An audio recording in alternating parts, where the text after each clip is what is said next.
In today's video, I'll show you how you'd be able to fix a verification code not received. So let's get started. First of all, you want to go here into the settings and you want to scroll all the way down until you see the apps section, which is right here.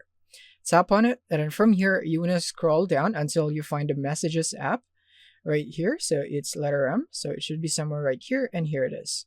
You want to tap on it, and once you open it, is that from here, you want to make sure that the do not disturb or focus right here is not turned on, as this would also not give you a notification that you have received a verification code. So it's much better to turn it off if you are waiting for a verification code to be received.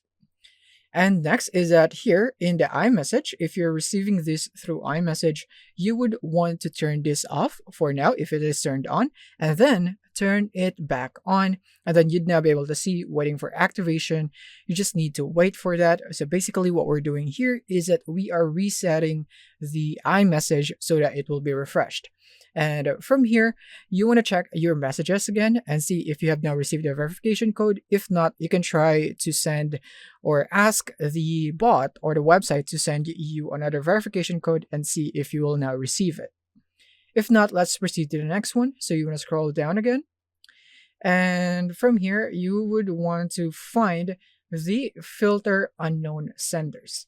So as for this one right here, you want to make sure that you turn this off, because what this would do is that it would filter out these bots or spammy texts that could be your verification code, and it would place it someplace else where you don't see it directly or immediately on the messages. So you want to make sure that this is turned off when you are asking or receiving the verification code.